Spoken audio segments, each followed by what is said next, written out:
This podcast is brought to you by Independent Building Advice. IBA acknowledges traditional owners of the land and waters this podcast is recorded on. If you find this episode helpful, follow us for more so we can continue putting out free value for all homeowners in Australia. It really goes a long way. Enjoy the episode.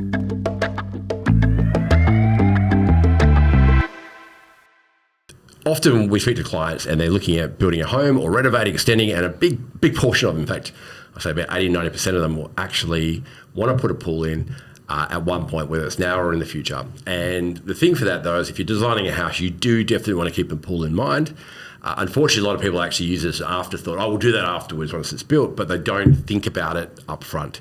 And that information, that knowledge is imperative. And so many people who want to do it need to know this information that they've got here, which is why we have Peter Wiedermann. Hopefully I haven't butchered the name too much. No, that's good. You are absolutely a self-confessed geek, and I'll actually confirm that. You know more about pools than I think anybody alive, potentially. Would love to put that to the test. There are people who know more about me. One thing about the pool industry, it's such a vast range of specialties that you get a lot of people specialising in certain things. Yeah, beautiful. Well, that's hence why you're on the podcast. So the podcast that you're on is actually Mondays Down Under. Yes. And you talk all about pools on the podcast, and it's for pool experts talking to other pool experts about being pool experts. Yeah. It's part of the Talking Pools podcast group, which is based in the US. Yep. And I think it was 2.5 years ago, I was invited by the owner of that podcast group to start up an Australian episode. And it's going good and strong. Awesome. That's brilliant. Good on you. That's amazing. And 1.5% of the podcast globally. Yeah, top 1.5%. Yeah, imagine you're doing something right. So must be. Hopefully we can be in the top 99% one day of our own podcast, so in our own areas. You'll get there in no time. One day. Awesome. So look, Peter, the reason why I want to get you on is because we've got people that do building and renovating, extending their homes. So some people already have pools, some people don't. Just walk us through that if you don't mind. Yeah, well, I was a pool builder for about 25 years. That's how I became a technician. Very early on, I did my first training. This is over 30 years ago. First training and accreditation as a pool tech. Wow. And just came to love it. I completely geeked out about it. And soon afterwards, it really had meaning because I read an article about a pool over in Queensland. And from all word in the industry, this pool was gorgeous. It was clean, it was clear, it was sparkling. It was the poster child of how a pool should look. Yeah. And the article went on to that I was reading went on to describe or explain that a little girl went for a swim in this pool and died a few days later.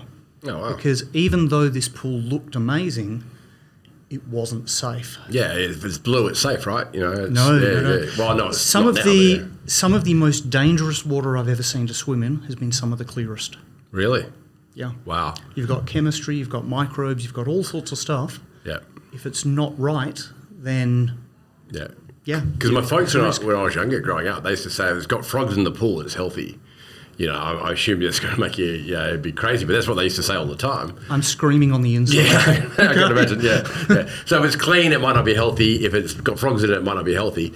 How does that work? Like, what are you looking at? Why is it unhealthy? Well, the first thing we do is look at the water chemistry. Yep. Look at the equipment. Look at the water circulation, the way water moves around the pool. Yep. A pool is a complex system. There's lots of different subsystems that all have to be working because if one of them isn't, it's going to fail. Yep. So you asked about the types of services I asked. One thing I've started doing is consulting with people looking to buy a pool and put a pool in or looking to get a home with a pool. Yep. Because the number of times I've seen really expensive custom houses, I'm talking millions of dollars worth of house, and they've got a pool there that looks stunning, gorgeous pools, but they just don't work. So you end up with little pockets of algae developing regularly because there's no water flow in that area. Or you'll end up with, the system just can't handle it. Everything's got to work in synergy. Yeah, gotcha. So you give advice to people with existing pools in their homes and maintenance and looking after it. Yes. And then people looking at putting pools Putting a pool in and make sure that I follow a process with that. Yeah. First question I ask is, what is the primary purpose of the pool? And by that I mean, is it for the family to splash about in? Is it for serious exercise? Pro tip here, very few people who get a pool for serious exercise actually do it. Some people simply have a pool that is there to look at. It's a oversized water feature. But that's fine. whatever purpose you have for it, it's got to meet that purpose and perform properly. Yeah. Growing trend at the moment towards people using plunge pools as ice baths. Yeah, it's huge. Yeah, That's a big I haven't thing. done one yet. I don't like the cold, but yeah. So obviously it's a trend. Is it something people should keep in mind with ice baths? And I mean, I like cold water, but there's a limit. yeah. So I've heard a lot of therapeutic benefits about it. Muscle soreness and tension and joint pain and so forth. I've never actually tried it that much. Yeah. But it's actually remarkably simple to turn a plunge pool into an ice bath. Yeah, gotcha. These days, most of the pool heat pumps are reverse cycle. Oh, really? Okay. So just like your air conditioner in your home, Yeah. you can set this thing to cool. Yeah. Best practical joke ever. Yeah. Yeah, the opposite of what you actually Tell the want kids yeah. that, I've had the heater running for 3 days, but you don't tell them it's been set to 4 degrees. Yeah. So, and then have a bombing competition. Yeah, exactly. Yeah, absolutely. No, I love that. So, okay, a big thing to focus on is the advice of people looking at building a renovation, putting a pool in. Yeah. So, got a number of questions for you with this. Yeah. So, I'm putting a pool in. Why put a concrete pool in versus a fiberglass pool? When would you use different ones? For what reason? What are the benefits of each of the other in that sort of area? Concrete pools have 2 big advantages. You can have any size you want, any shape you want. Yep. I mean, there's one in, I think it's Chile, a concrete pool that is 20 hectares or something. Oh, my gosh. They actually sail boats Wow. on it. I would love to get access to the equipment on that to have a look at it, but it's very secretive. So any size, any shape. Fiberglass is limited, although there are a lot of different sizes and shapes available. Yep. Increasingly, as we see diminishing residential land sizes, more and more people need to put their pool closer to their house or closer to a boundary. Yep.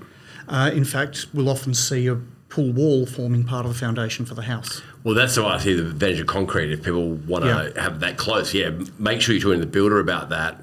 It's expensive, but combine it with the footings of the home and make it one big thing, Yeah, and when I was building pools... So on that, you can't do that as an afterthought.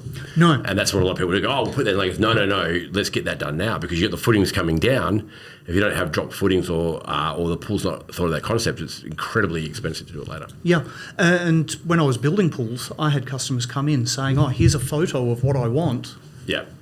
Well, if your house isn't built yet, house is already built, we can demolish the house, put the pool in, rebuild the house, or get a builder to do it.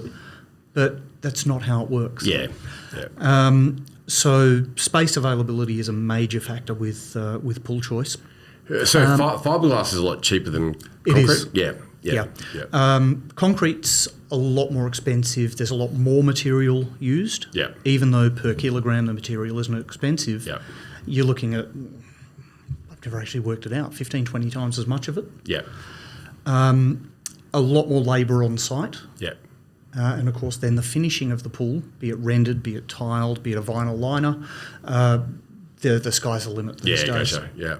You can also even get stainless steel pools now. Oh, really? Now, I have a big issue with them because some of them say that, they're chemical-free. Yeah. No, there's no such thing as a chemical-free pool. Yeah. Water itself is a chemical, and a very aggressive one, so Yeah. you need to keep that under control. Well, we'll talk a bit about that actually a bit later, but you were just telling me before we actually started the podcast about growing trends of a new type of pool that people are all talking about now, or is popular at the moment, but is incredibly dangerous. Do you want to walk us through that? The natural pools movement. Yeah, natural pool is ideally described as chemical-free. You've got plants doing the filtration. Often they have no circulation of water at all. And the theory behind it is you put in a good bacteria, it consumes all the nutrients in the water and starves any other bacteria.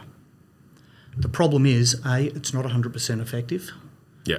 and B, it doesn't deal with viruses, with moulds, fungi, all that sort of thing. Gotcha. Yeah. Or algae even. Yeah. Well, it's basically a swamp. And some algae is toxic.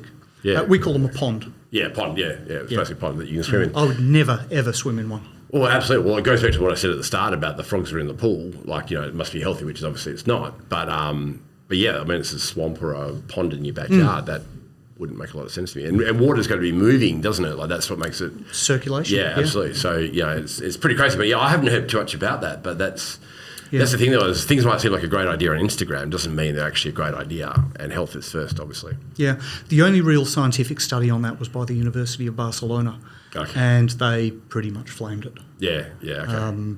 If you look at Western Australia here, Yeah. the health department says it is not recommended. Yeah. So if you come to me and say, I've got a natural pool, can you maintain it? It's like, Yeah. I can convert it into a proper pool, Yeah. and then I can maintain it. Yeah. But as a natural pool, there's just too much risk.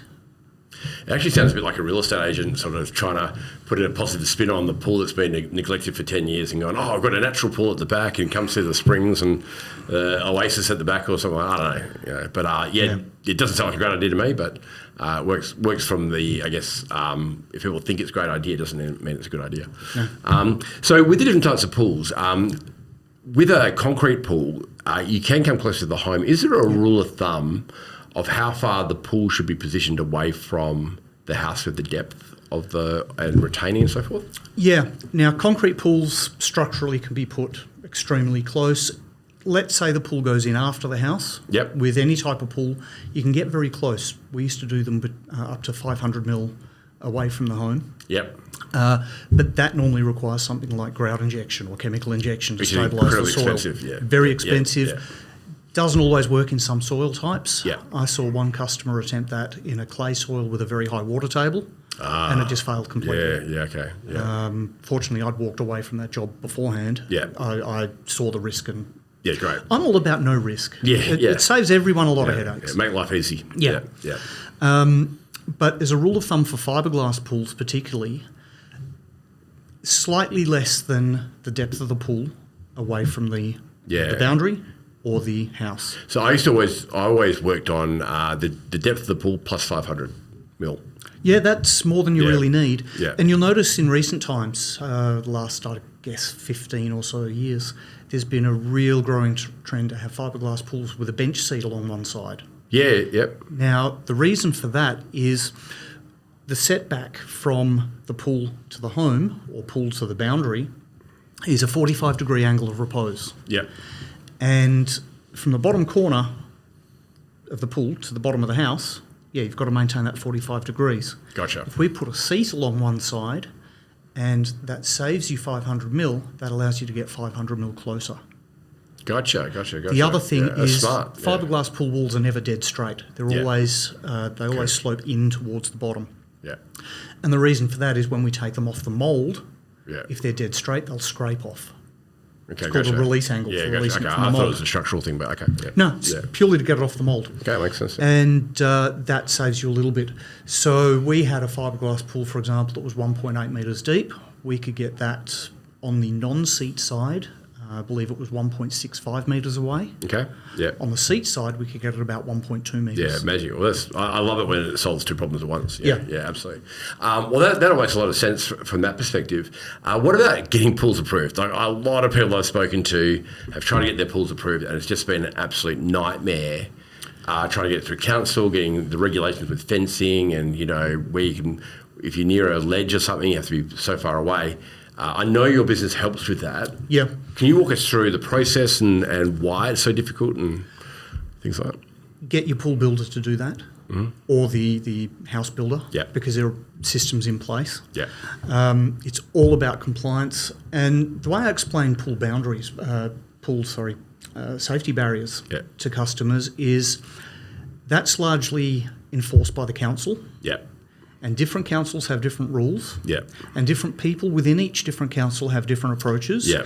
And all you need is for one of them to be in a bad mood on the day. Yeah. And you're in for a world of pain. It really is that finicky. Like it's crazy that it's so many loopholes to go through. But is a lot of that the council just trying to cover themselves, or is it? Obviously, you legitimately want to protect children, especially from whom, and I'm all for that. I'm all for safety, but it's so hard for an individual. And let's say it's not a new home. Let's say I've got an existing home and I just want to put a pool in the back. Yeah. It's so hard for them to try and cater for that if they don't know what the rules are. Yeah. Well, you've got the Australian standards. Yeah. AS 1926, and then you've got. The Western Australian government has brought out what they call the rules for pools and spas. And there are contradictions between the two, and you're meant to stick to both. where I live, in my council came out to do a pool inspection, and I said, well, hang on, aren't you going to pick up on this? This was while it was still being built. Yeah. Aren't you going to pick up on this? And they said, oh, that doesn't matter. I said, well, according to the WA rules, it does. Yeah. And she said, well, no, we don't go by that. We go by the Australian standard. Oh, my God. Speaking to another council inspector I met on a job once, he said, oh, no, we go by the WA rules. The standard's irrelevant. No, an Australian standard is the benchmark. It's never irrelevant. Yeah. So, fencing can be a bit of a minefield. I must say they probably were there going, wait, why is this guy like questioning if we were approving it or not? So I don't think they'd be too used to going to a place to approve a pool place and the guy's questioning on whether they're approving it properly. But they don't like that. No, that's great. No, well, really I'm glad you. And so, what about above ground pools? Because I always looked at that, going, okay, if you've got a small backyard, you're worried about, you can't get too close to the home. That sometimes a good solution would be is having an above ground pool and doing like some decking steps or something near that, making it a bit of a feature. What are your thoughts on that? Above ground pools I see in two different types. First of all, you've got the frame with a vinyl liner in it. Yeah. Very, very cheap, very cost effective. Yeah. Don't expect it to last very long.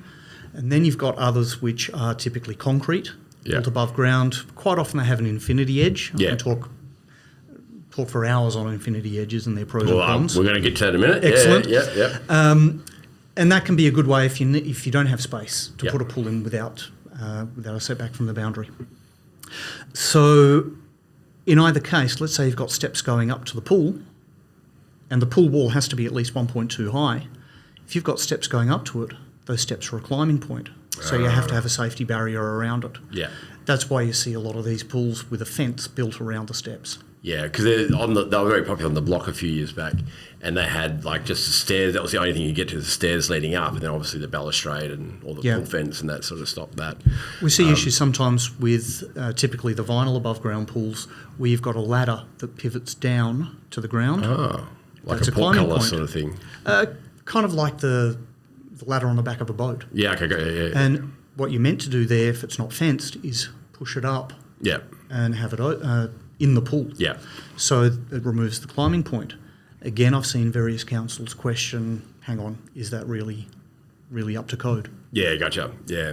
Because, I've been in people's houses before and they've got a pool fence where they've just got the door propped open. Yeah. And well, it's not really solving the problem though, isn't it? So, it will never happen to me, but you're not necessarily caring for the house that you're at. It's the neighbours around and everything else like that. It's some kid who's walking down the street, got to escape from their house, escape their parents. The parents haven't noticed. And kids can be sneaky little buggers. I've got kids, and I tell you, it's like the ocean. You turn your back, anything can happen. And it's like a kid at candy store, like blue water. Yeah. Hello, let's jump in that thing. And that's why I always say, despite all the talk about safety barriers and pool fences, teach your kids to swim. Yep. Get them to swimming lessons. There's plenty of places out there that do offer swimming lessons. Yep. That is the single most important thing to mitigate the risk of any problems with your kids in your pool. Yeah. Well, it's actually, I was at a friend's place, and I'm going to refer to her a bit later because I got a bit of a story which I give her a hard time about every time I go to her house. But it was funny. We were at her place having a pool party at her house, and I remember looking at her. She was in the shallow end, and she was talking away, and she was looking at her daughter, and she turned away, and her daughter was holding onto her daughter was very young at the time, and she was holding onto the side of the pool, and she's turned the other way to talk to her friend, and her daughter just went underwater, and it was dead silent. Yep. And obviously I saw it and called out, but and it was fine. But she just went under, and she literally turned from left to right, and then was talking to a friend, and then it was gone. And if I hadn't called out, she would have no idea that her daughter was drowning right next to her. Well, I've got a story like that closer to home. Yeah. I believe I was 18 months old at the time. A few people in the pool. My father was on one side. My older brother was on the other. I went down in exactly the same way. Oh, wow. It's only because my mum was in the kitchen and happened to look out the window at that moment and saw my head go down. Yeah. Then she could race out to the door and yell out. Yeah. But it happens in a flash. And that could be, she could have not looked up at that point, and you wouldn't be the pool expert you are today. So, see, I also have a rule when we have people over at our place. Yeah. If there are any kids going to be in the pool area, one person is looking at the pool, watching the kids. Yeah. They don't drink. They don't have their phone with them to get distracted. If they need to wander off for a minute, they might make sure somebody relieves them in that duty. Well, it's the whole mentality. It's not going to happen to us. We're fine. The kids know how to swim, but anything could happen. Yeah. One of the things that I do a lot with most clients, if they can, in designing houses, is when we design a home and you're going to have the swimming pool, I always try to make sure that the pool is very visual from the kitchen, because you want to be like, if you can't see the pool from where the kitchen is, and let's say your kids are a bit older, they're teenagers, they're playing in the pool, and you want to keep an eye on them, as most parents would be freaking out, that they're playing in the pool, I can't see them. And if you don't have that visual, you actually have to be, like you're saying, like in the al fresco area, watching them. You can't be in the kitchen. You can't get on with your day. So it's always good that if you're in the kitchen, you hear a scream, you can look up and you can go, okay, that's Johnny. Oh, they're having fun, not a scream or something's wrong or whatever. And you want to be able to look up, look back down, and it's fine. Just keep that eye on there. Plus, visually, it's a nice thing to look at in your backyard. It is. But I think it can't be understated how safety first with backyard, especially swimming pools, because they're a lot of fun, but they're a death trap if you're not careful. And you have to put the right things in place for it. But what about, and a friend of ours they've got the trench fence in the home. That's what I call it. Yep. And just for people listening at home, where you actually, because the clearance of the fence is 1.5, 1.2. 1.2, okay, way off. 1.2. So rather than put a fence up, what people do is they go down, they do get this trench for size, and that creates that. What are your thoughts on those? They're good. One mistake I've seen a few people make, though, is they think, that'll make a lovely planter bed, and they fill it with dirt, put plants in, and it's no longer that 1.2. Gotcha. I recently actually did an inspection. Yeah. I do a lot of inspections for people buying a home with a pool. Yep. And inspect the pool, and I got a very nasty phone call from the seller of the property saying that I'd said this doesn't comply. And I said, well, you don't have 1.2. And that turned into a garden bed. Looked beautiful. Yeah. Does not comply. Yeah, wow. Now, with that, because they're not using logic, Yeah. They don't realise this is the purpose of that. Yeah. Now, with the inspections I do, I'll point out if anything does not appear to be compliant. Yeah. But ultimately, council needs to be called out. Yeah. If you're buying a house, I would always recommend, along with your building and pest inspections, get a pool inspection and get the council out to check it. Now, a lot of vendors will say, I've got this certificate from 3 years ago, it complies. Yeah. Well, fine, 3 years ago it might have complied, but has one of your self-closing hinges failed? Yeah. Has some part fallen off because it's rusted? Has somebody, moved paving bricks from under the fence? Yeah. Meaning someone can dig a tunnel underneath. So legally, if you haven't checked your fence, and I know you're not a lawyer, but legally, if you haven't checked your fence and there was an incident, are you liable for that, or is there a criminal charge? Yeah, wow. Yep, you're liable. Yeah. Well, that's a no-brainer, So I guess get you out if you need to put. Yeah, there you go. If you need to put on. I think because the thing for me though, when a lot of people design homes, and again, you've got a lot going through your mind when you're doing it. You're thinking about the pool, but you're not thinking about the pool fence. Like the pool fence could be an eyesore. It could be quite inconvenient. You've got to walk through the pool fence to get to your pool area. And it's something that you really need to consider. Also, the ability to run around the pool or sunbake or do bommies and things like that. Don't run in the pool area, Behan. Of course. No, walk of course slowly, not. Yeah, of course. Absolutely. You're right. Thank you very much. No, you wouldn't run. I mean, walk carefully, of course. But but you need to have that extra space around there. You can't just have pool and pool fence. Yeah. And that's where you got to think about it with design. Yeah, and the way I look at a backyard as a whole is if you want to put a pool in, again, meet it to the needs of your family. Yeah. So that's great for advice. an average family in the average 4x2 in the suburbs, the way I normally say is make sure you've got room for the pool, room around the pool, room for entertaining, room for play, a bit of grass or something for the kids to beat each other up and the dog to chase the cat. Absolutely. And room for storage. Yeah. A shed. Yeah. And pool equipment, I guess, with that as well. Pool equipment, it can be actually very compact. Yeah. There's a growing trend for the last, 20 years. On the edge of the pool, you have a fibreglass sheer descent waterfall. Yep. So that's one of the big sheets of water coming out. You may have heard of Waterblade. Great idea. That's a brand. Yep. And this Waterblade is a fibreglass box, or is mounted to a fibreglass box that surrounds the pool equipment. Great. They're a nightmare to work on. Yeah. But it can save a lot of space. That's awesome. Can you just walk that? So people listening, can you just walk us through a bit more of what that is? So in more detail. So that what I understand in that is that you have a box behind there where you put your pool equipment. Yep. But to someone visiting your home, it will look like it's a waterfall going into the Exactly. pool. Is that, yeah. Okay. It looks like a wall, and you can tile it, or you can get it in all sorts of fiberglass or gel coat colours. Yeah. And you just put this little horizontal strip along. Yeah. It shoots out a sheet of water. It's the best way to describe it. Yeah, beautiful. And then it looks like you've done it on purpose, done some landscaping design, but you've actually practical. Yeah. Yeah, that's a great idea. I really like that.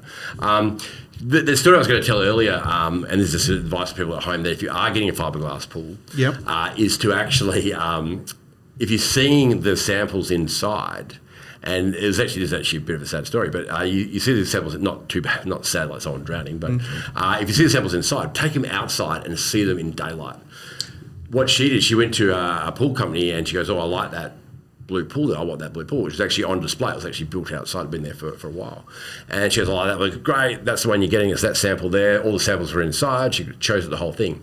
So when she had the pool put in her home, sure enough, it had these pink sparkles in it, and you could see it from the living area. So every time I went there, even today, I think 7 years later, I'm still giving her a hard time about it.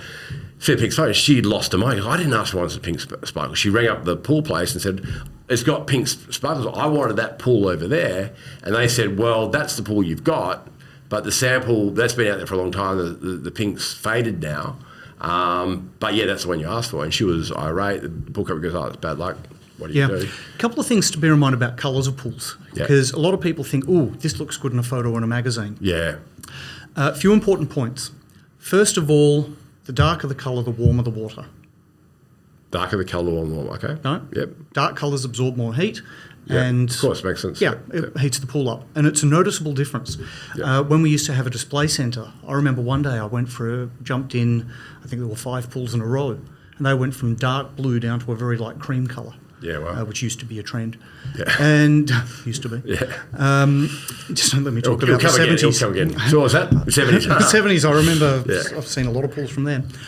And going from a dark blue pool to a light cream colour, world of difference. Yeah. Secondly, have you noticed that commercial pools or public pools are always light coloured, typically light blue? Okay, yep. It's easier to judge depth and see steps in a light coloured pool than in a dark coloured pool. Yeah, okay, cool. So from a safety point of view, if you run and jump, again, not recommended, but if you do, you're not as likely to jump onto a step or a seat or an obstruction. Massive, yeah, absolutely, yeah. There's a lot of talk about, light coloured pool, you can see a child at the bottom of the pool more clearly. Yeah. It depends what they're wearing, really. Yeah. Well, that's I actually saw a photo on Facebook that had choose your, this is yesterday, choose your child's bathers carefully, and it had a picture of the ocean, a picture of a pool, just a photo, and it had the different colours overlapping each of the things, and it was like a pink colour, for example, might look good in the ocean, and you can see it easily, not good, but you can see it obviously, but then in the pool it almost disappears. And it was just an interesting images of how it blends into certain colours and background. But whether you choose your colours from that and trying to tell your kids should have yellow because they hate that colour, but it's good to see in the pool would be hard. But it's just interesting. They'll be dressing the kids up in high vis. Yeah, but exactly right. But it does emphasise the point about being able to see stairs or obstacles in the pool. Yeah. And what highlights it. Now, my pool at home is white. Yep. I really wanted a deep, dark teal colour. Yep. But the back of my house where the pool is very heavily shaded through most of the day. So a dark pool in that situation just looks gloomy. Gotcha. So that's why I went the white. Yeah. And also I've got the whole disco light thing happening. Yeah, they flash and give people epilepsy and whatnot. Yeah. And in a white pool, that actually looks pretty spectacular. Yeah, awesome. Yeah, because you've got the backdrop for it. Well, get on the heating for a second. Tips and tricks on heating the pool. Okay. Good, bad, ugly, First thing to do when looking at heating a pool, get a solar cover. Yep. Because it will increase temperature. A good quality one will increase temperature by up to 8 degrees Celsius. Oh, wow. Wow. It will also reduce evaporation and heat loss as a result of evaporation by up to 97%. So are the official figures. Yeah. So a lot of people find that to be enough. And again, have a discussion as a family. I personally like cool water. Yeah. My wife likes her pool water to be about the same temperature that she simmers the veggies in. Yeah. So we rarely swim together. Yeah. So it comes down to preference. Yeah. Then if you do want to heat it above that, 3 main types for residential pools. Yeah. Solar heating used to be really popular. Yeah. The problem is it's completely weather dependent. Yeah. It'll only work when there's good amount of strong sunlight hitting the Yeah. collector on the roof. Yeah. But also the roof space is too valuable for photovoltaic Yeah. power production these days. I was going to say you'd be competing with power for your house or your Tesla or whatever it might be. Exactly. Yeah. Secondly, you've got gas heating. Yeah. Now, I'm assuming with all this that you've sized it properly. Yeah, of course, yeah. And I'll come back to that in a moment. Gas heater can typically heat the pool up very quickly, Yeah. but it costs the earth to maintain that temperature. Yeah. I think a lot of people are moving away from gas in their home anyway. It's not that common for pools these days. Yeah. Very common for spas. Yeah. Because people think, oh, I want to go in the spa in an hour. Let's crank the gas heater. Yeah, gotcha. Yeah. Most common these days, though, are the heat pumps. Yeah. So think of your reverse cycle air conditioner in your living room. Yeah. Exactly the same thing, except it heats water rather than air. Yeah. Now, the thing to realise there is water requires a lot more energy to heat than air does. It's a lot more dense. What that means is it takes a lot longer. So you hear a lot of noise about Wi-Fi controllers for your heat pump. And I've had people say to me, I want one of these with the Wi-Fi so when I'm leaving the office, I'll get home to a nice warm pool. Yeah, gotcha. The amount of energy required to heat that They go from 0 10 to... to 100,000 litres of water is enormous. And it'll take days. But the blanket would get you halfway there if you had a combination of both. Yeah. Heat pumps, as I said earlier, they can often be set to heat or cool the water. Yeah. I know in some places, Florida, for example, they just have chillers. They don't heat; they just chill the pool. Oh, really? Okay, because it's good too already. bloody hot. Yeah. They'll have water temperatures of 40 degrees just from sitting in the sun. Yeah. Now, correctly sized heat pump or heater of any type is critical. Okay. A lot of pool companies will say, "Oh, we'll include a heater, and that means you can heat your pool and swim year round." Typically, they put on the smallest heater available. It's got no chance of doing anything except in the peak of summer when you normally don't want to run the heater anyway. Yeah, gotcha. And I get calls in autumn and winter. Yeah. My heater's not working. I go out there. Okay, it's a third or a quarter of the size it needs to be for this pool this time of year. Yeah. So people just tick a box and go, I've got a heater, so we're fine. It's a freebie. Yeah. The way we work out heater sizes is, do you want a 7-month-a-year swim season, 9-month-a-year, or 12-month-a-year season? Yeah. And we factor in when we configure the correct size of heater. Do you use a solar blanket? Yeah. Do you have a water feature? Because water features or infinity edge pools where water trickles down the side of a wall, they lose a lot of heat. Yeah. So we have to factor all those things in. How much sun there is, how much shade there is, what wind factor. Yeah. All of these things come into the calculation. It's so obvious, but I don't hear anyone ever thinking about it. And it's a really good point is what's the purpose and then how do we achieve that result for you to make it work? Reverse engineer it. Yeah, absolutely. We see it all the time. People are so excited about getting a pool. Yeah. Oh, free heater, wonderful. And they just don't do the specs. That's one of the things I do in my consulting. Gotcha. Yeah, great. If they're going to include a heat pump, you don't want a 9 kilowatt for your pool. You want a, for sake of the discussion, you want a 30 kilowatt. Yeah. Because the two are very different things. Tell us what we want to hear, or so tell us what we need to hear. Don't tell us what we want to hear. Yeah, absolutely. The thing for me though is, I play a lot of water polo, and I'm in the pool quite a lot and train. I haven't trained for a while, but I'm overdue to do it.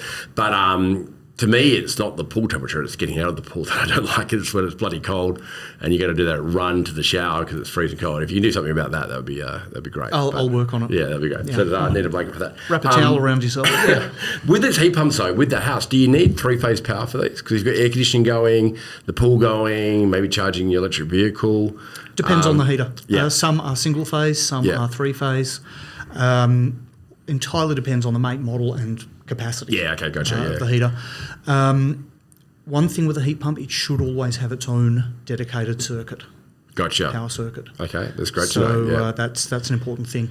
And when somebody's putting a pool in to an existing house, I always encourage them to get a licensed electrician out first Yeah.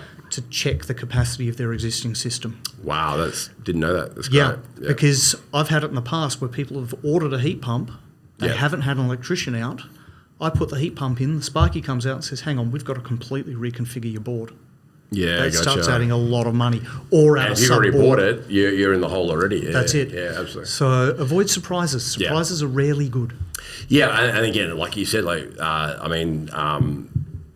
cost of getting someone like you out is amazing value for someone to tell you what you're up for here, because trying to repair this later or trying to fix it later or trying to spend money on this when done, it's worth the investment up front. Yeah. So, which is amazing. So infinity pools, super popular, everyone loves them, and in theory I don't think many people have them because of the price tag and things like that. Walk us through pros, cons, your thoughts. Okay, pros is they can look stunning. Yeah. We do a lot of work with infinity edge pools. Sorry, please explain what an infinity pool is and Okay. then go into it. Sorry. You've got a pool on one or more sides or ends. You've got water trickling over the or flowing over the wall, down a normally tiled wall into a catchment trough, Yep. where it then goes off to the pool equipment Yeah, to we be can imagine with circulated. sloping blocks and things like that, or edges when you've got views dropping down. Yeah, So, and they can look great. Generally, they're poorly designed. Now, some of the examples I can think of from regular customers we have, there's one, it's up on a hill overlooking the river, and they put their pool blanket on, slightest gust of wind, the pool blanket gets blown up against the house because there's nothing to stop the wind from getting under it. That's not a good look. Well, the blanket does nothing except get destroyed. Yeah. They can also be really hard to clean. That same pool, you can't get down into the infinity trough. Gotcha. So cleaning it, we've got to use particular equipment that's not standard, and it's a real fiddly job. And if we ever need to get there for a repair, it's actually quite dangerous to get there. Walking across a wet ledge, down a ladder that we have to put in there. Yeah. It's a bit hairy. Is there a better option for that, for something like that, or? Yeah, have a pool without an infinity edge. All right, problem solved. Absolutely, yeah. The other thing is evaporation, because on an infinity edge pool, you've got the water from the trough down the bottom is constantly being pumped up into the main body of the pool so it can fall over again. But evaporation is taken from not only the trough, but the entire body of the pool. Gotcha, okay. So that trough can drop most of its volume through evaporation. Yeah. If you don't have a reliable autofiller to keep up with that, you're struggling. And water bill's going to be off the charts. Yeah. Well, To refill it. yeah, but no more than it would be for a normal pool of that size. Okay. Now, let's say you've got, as we had this summer just gone and several times the previous summer, let's say you've got a 43-degree day. Yep. It's low humidity. It's strong easterly winds. That water's going to get ripped out of that pool in no time. Gotcha. So even an autofill can struggle with it. Yep. So that's a big thing. Gotcha, yeah. Look, they look great, but time and a place for everything. Yeah. Yeah, absolutely. I mean, people, if you can afford one, I mean, they're not the cheapest things in the world. Aesthetically, they look great, you're right.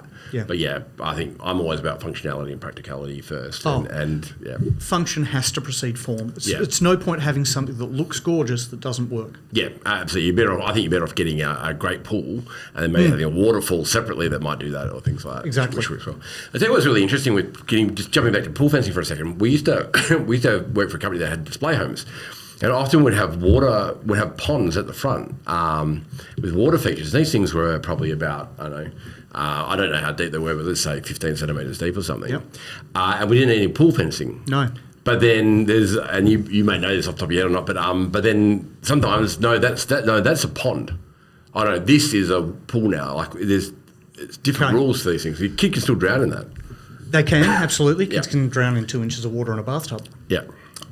The Australian standard states that any body of water greater than 300 millimetres depth or greater, primarily intended for bathing, wading and swimming, is subject to that standard for pool fencing or pool safety barriers. Okay. I had a situation in one of our display centres. There was a council inspector who had a real chip on his shoulder, and I'm going back mid-90s here. Yeah. So a fair while ago. And he said, the gap under this fence here is 7 millimetres too much, and he wanted to give us a fine and close us down and all that. And I'd just actually been reading the standard just a few days before. I said, well, no, these aren't subject to the same rules. And he went off, and I said, no, these aren't intended for swimming, bathing or wading. These are for looking at. They're display pools. Yeah, yeah. And I got him on a technicality. Yeah. We still fixed it, made it right. Yeah. But, he should it's know amazing. that when he's putting the law out there, but... Yeah, but this guy was... Yeah. He had a reputation. Yeah. So it really comes down to its purpose. Yep. Some councils say if you have a fish pond or a pond like you just described, yes, you need to have some sort of barrier there, even if it's a mesh that allows water to flow through it, Yep. but stops anyone from getting their face in and drowning. Yeah, gotcha. Yeah, that's crazy. And I mean, I'm about to re-landscape my front yard. Yeah. I'm looking at putting a water feature in there. Yeah.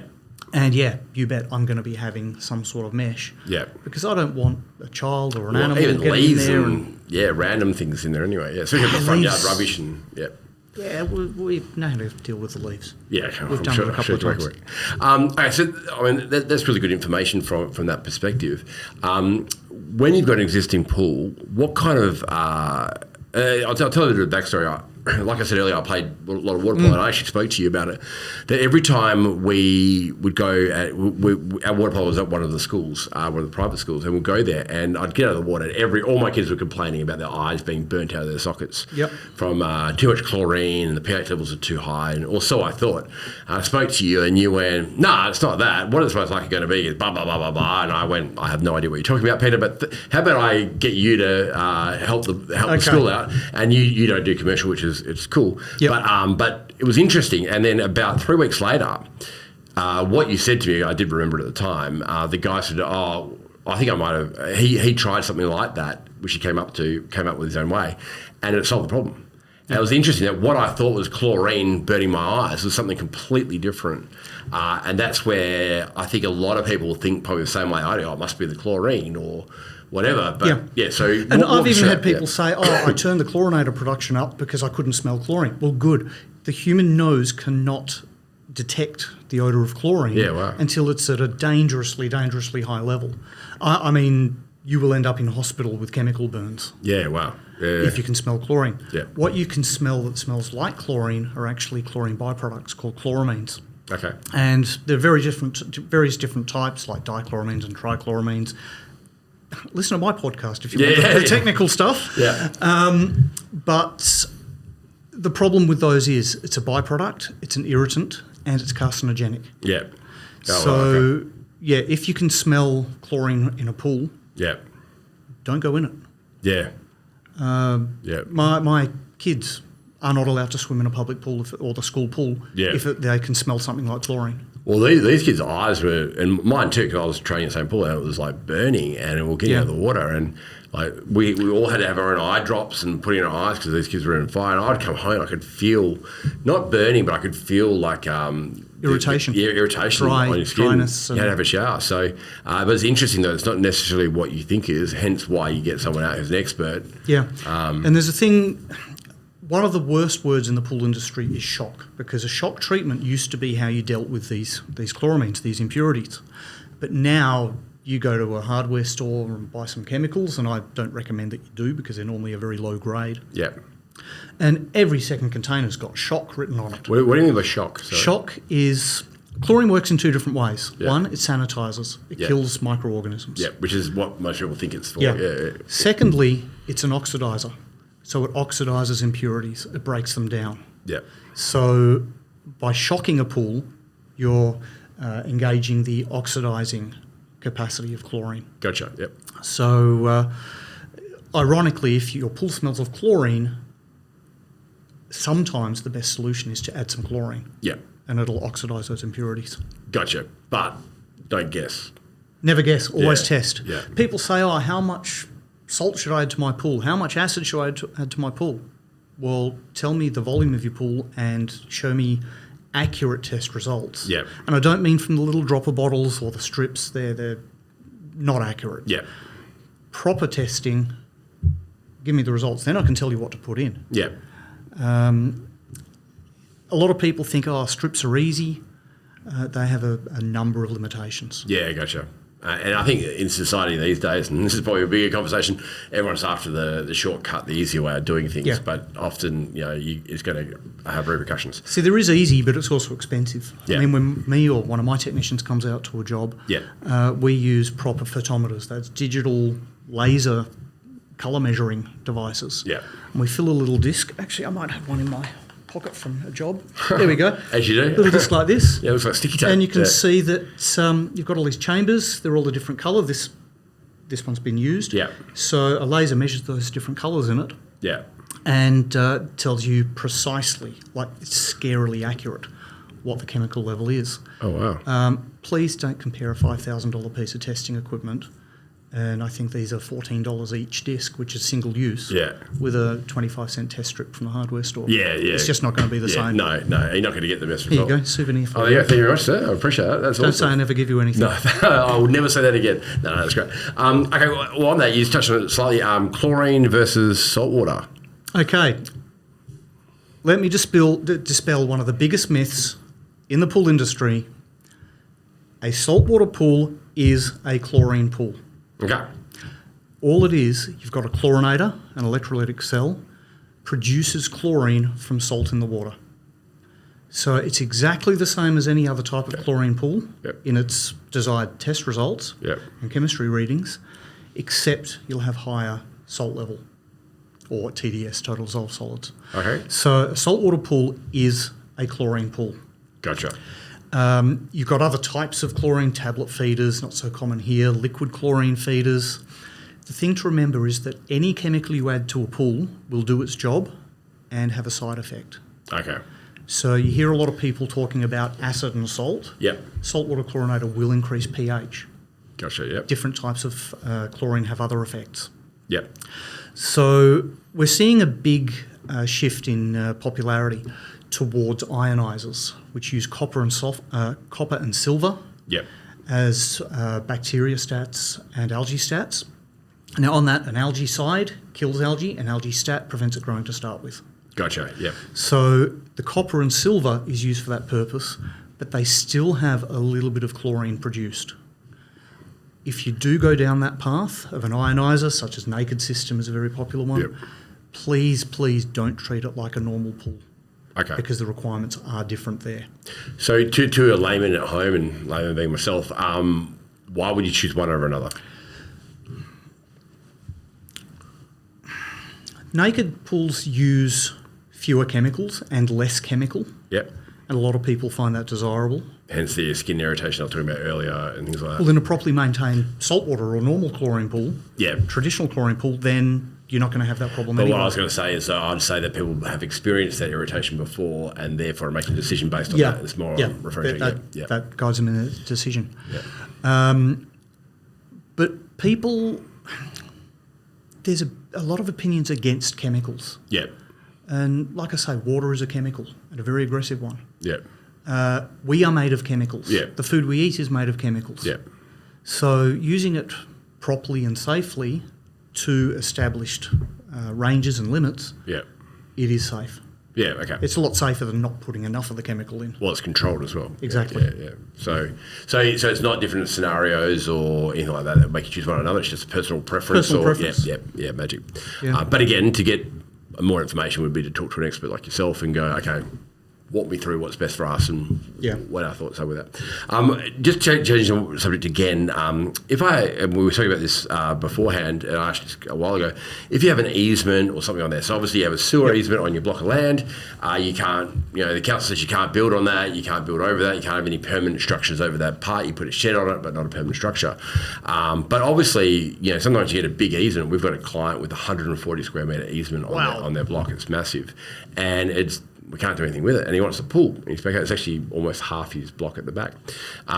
So what we did is because half the easement, we actually designed the pool on the non-easement side, and then we made that like it's a lawn area for the kids to play in. And when we design, we try to make it, if we have an easement, we try to make it look like it's always been there. And if you don't know anything about it, you wouldn't look at the backyard and think, oh, there must be an easement there. It looks like you've designed the home on purpose. However, I've got friends of ours who they back onto a park. They would love to have a pool in that area because they've only got a small backyard. The park's the backyard for them.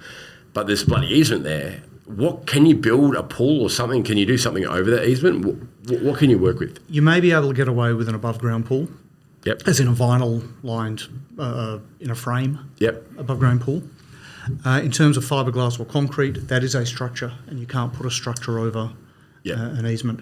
And when the council looks at changes on Nearmap or some aerial photography system, and they say, "Hang on, this person's put a pool in." And then they get their drone up and go and have a look, and they do that. Yep. They'll see a pool. They'll notice there's no approval for it. So then you can get fined and forced to remove the pool. Gotcha. But some of the pools out there you can actually drain and move. Would some of those help with? Could you do one of those there? I guess you still need the council approval. Would they look at that favourably? You should still get council approval, and they won't do it on over an easement. Yeah, gotcha. So you risk wasting a tremendous amount of money. Yeah, so no, don't go to that part. Don't do it. Run away from it. I also had one customer a few years ago, and they desperately wanted a pool in their backyard, but behind their block was a reserve through which went a high-pressure gas pipeline, and we couldn't use any machinery within, I think it was 15 or so metres. Oh, wow. So that meant we couldn't do any work with machines in their backyard. Or hand dug, Couldn't hand dig it because it was a rock site. Oh, wow. It was limestone over Coburn direction. Yeah. So I said to him, look, there's just no way because we can get fined for doing that and we're not going to risk damaging a high-pressure gas pipeline. Yeah. And I happened to be driving past there about 3 months later, and there was another pool company there. And they had the pool there on its trailer, they had a crane there, and they also had an ATCO gas person, and clearly making furious notes on his notepad as I drove past.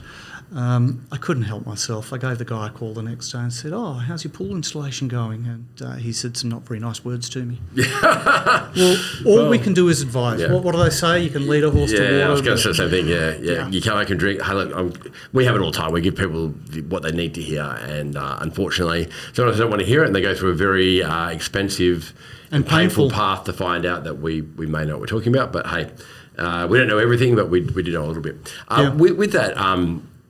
With that in mind, with access and things like that, so what kind of access should we be thinking about if we're going to try and get a pool at the back there? So do you need? I've been told that the smallest digger on the market is about 1,200 wide or something like that. What do you need to get that without putting because some people get scared about the crane going over the home with the pool. What are your thoughts around this? We've done thousands of lifts of pools with cranes over houses. Never had a problem. Yep, beautiful. If there's something like a soak well underground or a void that the crane's outrigger goes on and that collapses, that can be a problem. Yep. But a good crane company will check all that thoroughly first. Yep. Just on that moment, so just with people, what we recommend you do, if you're going to design a home, you're going to put a pool in and you're not sure where to put it, we will always go, don't just put a no service area in that area, just so that if you are going to put a pool, you're not sure where it is, that the supervisor building it or the building company knows not to put a soak well or something in that area. Just find out where you just raise that, because I think it's good for people listening. Yeah. Put a no service area, make it in that general area so you can work it out later. But yeah, that's a good thing you just mentioned there. Yeah. Back in the day when you had the quarter acre blocks, everyone had a 2 metre wide by 2 metre high access way into their backyard for a bobcat. Yep. These days, a mini bobcat, 1,200 mil, is quite common. Beautiful. You can also get excavators that go a lot narrower. Yeah. They'll drive up. Their tracks will be brought inwards to make it narrower. Awesome. They'll get through a 900 mil gate. Then when they start digging, they spread out a little bit. Did not know that. That's great. But then getting the dirt out, you've either got a team of folks with wheelbarrows or some cases conveyor belts. Okay. Yeah, because that's where it can get expensive when you're hand carrying everything out. We had one job years ago, and the only option was one of these tiny little excavators getting in there, digging onto conveyor belts. Yeah. And the only way they could get through was straight through the middle of the house Oh, wow. Yeah, house was about to be renovated. Fortunately, he'd done the pool first. Yeah. So we said, look, we'll put all the sheets down and everything, protect it as much as possible, but we're going to be removing, I think that was about 40 cubic metres of dirt, straight through the back of your house, straight up to the front door. Yeah, wow. And it actually worked very well. Dumped it out the front, Bobcat loaded the truck. Everyone was happy. Yeah, absolutely. Especially the guys who didn't have to push wheelbarrows. Yeah, no, you certainly you don't want that in your life. But because again, it's always that debate: do I do the pool first or do I build the home first? And I think if you have access in that, because most people are passionate about the home part first. I think if you have the access, you can do it later. It's not too close to your pool. Because if you do it pool first, you have to worry about all the safety stuff as well and pay money for that. Plank and mesh and safety, fencing But then if you can't get access later, you're going to pay for it. Plus, if you can't get with the labour to get that there. Yeah. Every pool's got to be looked at separately. There's no one-size-fits-all solution, unfortunately. Yeah. Hence why get the advice that you need. So we're almost out of time, but just want to ask you just to give some basic tips. People who have existing pools at home, common maintenance problems that actually come up, and what they should be aware of, and just things to flag for the everyday person that has a pool that might be thinking, hey, look, I mean, I've known you for a while, and I know that, summer's coming here, we're in winter, guys, start thinking about your pool now, because as soon as summer and spring gets here, it's crazy busy. Yeah. What are some things that people should be looking out for with their pool, be aware of, and the biggest mistakes I see people make, this is, I think, the best way I can explain it. First of all, they stick the cover on at Easter and pull it out off in spring and find their pool has gone green. Yep. You can't neglect a pool for that length of time, even with a cover on. A cover isn't a magic force field. Yeah. A pool is a body of water. Nature likes to claim bodies of water. So that's exactly what it's going to be doing. So take your cover off regularly, at least once a fortnight, for a full day, a 24-hour day in the winter. Yeah. Keep monitoring your water chemistry. Now, every day I hear people say, we don't use the pool this time of year. We don't need to worry about it. Remember I said water is an aggressive chemical? Yeah. It wants to dissolve stuff. Yeah. And if we don't give it the stuff it should be dissolving, it'll find other stuff, namely the surface of your pool. Yeah. And so it will damage your pool. Yeah, wow. That's where water balance comes into it, which is a story for another time. We have people who, how do I put this? Decide for certain reasons that they'll save money by turning the power off to their pool equipment. And, I mean, summertime I see people do it. Do that for 3 days, it's green. Yeah. You've got algae in that time of year. It doesn't muck around, does it? Yeah. Or they won't top the water level in the pool up to the appropriate level. Yeah. They'll leave it a little bit low, some evaporation happens, they burn out their equipment. Yeah. Believe me, it's more expensive to replace your pool equipment than it is just, throw your hose in the pool. Yeah. You can actually get little autofills that plug into the end of a garden hose these days, sit over the edge of the pool, turn your hose onto a light trickle, and they generally look after it. Beautiful. But still, check it periodically. I think you've got to diarise it, and so you're going to check it over this period of time, and otherwise you'll forget if you're not using the pool. And then every second Saturday morning, that's what you spend a little bit of time and make it happen. Yeah. No, absolutely. Any other tips while you're there? Or? Yeah, just the normal stuff. Yep. Empty your baskets, clean your filter. Yep. Backwash will pull it out and clean depending on the type. It's like having a car. Yep. You do normal servicing, you check you've got enough fuel, you check your coolant level, do that once every week or two between services. Yeah. You're not going to have a problem. That's going to be better. Yep. If there is a problem with it, you notice that problem sooner. Yep. So, and most of the pool service companies I know, ourselves included, we love coming out there, doing a service and talking you through what needs to be done. Yep. In fact, when we have a property manager engage us to take on a rental pool, we insist that the first service is an instruction session with a tenant. Yeah, gotcha. Because it saves a world of pain down the track. Yeah. Well, that's the thing, that regular making it work is going to save you money of a massive effort that has to happen to get ready for the summer or whatever you want to do when you use it. And just to reiterate what you said at the very start of the podcast is that, because your pool looks like it's healthy, doesn't mean it's healthy. And I think before just save yourself a lot of physical pain or injury or worse, is to get that checked by an expert to actually make sure that that pool is healthy and everything is great. And then you're on your way. You have a great summer and make it work. Yeah. Now I'm going to ask you the question that we ask everybody, which we can't forget about. So you're going to build or renovate your own home. You're amazing, really excited, and then someone relative leaves you $10,000 with the policy you have to spend the $10,000 on your own home. What would you spend the $10,000 on? Is this my decision, or do I have to consult with my wife? No, first? this can be completely your decision. When she's on the podcast, she can have a say, but it's wise to talk about it. If left completely up to me, a yard dinosaur. A what? A yard dinosaur, a 15-foot tall 15 foot, okay. Wow. Tyrannosaurus Rex in the front yard. The kids would love it. Who wouldn't? Oh, I know. Yeah. I mean, December, stick a Santa hat on it.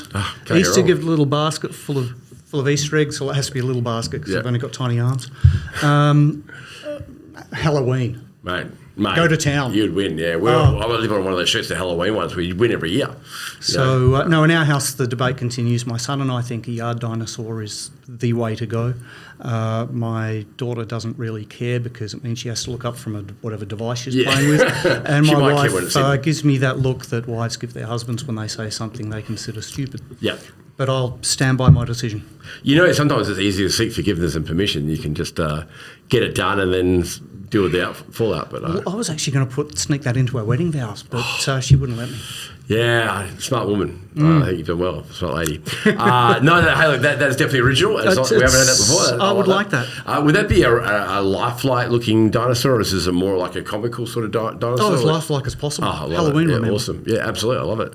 You'd be Jurassic Park 7 at your house. So yeah, pretty much. No, I love it. That's neighbours would love it. You know, meet them up the shops. Oh, you're the guy with the dinosaur. They know who you are. Amazing. Yeah. What if you need council approval for that? You'd be fine. Don't start. No, look, around it. It has been amazing having you on. We definitely want to get you back on another time as well to talk about. Yeah.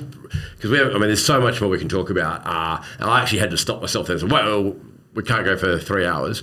But we want to get you back on talking about pools in the landscaping, in the backyard, positioning, the whole thing. Make a pool an integral part of the whole outdoor lifestyle. Absolutely. It's not just something, a plastic tub full of water that you plonk in the backyard. Yeah, it's a feature, and how to make the most of it. But also you want to make sure that it's not hindering your backyard for its other functions that you're using it for, or even your front yard. So love to get you back on. You've been amazing. Again, your knowledge is second to none of it. Certainly anybody I know.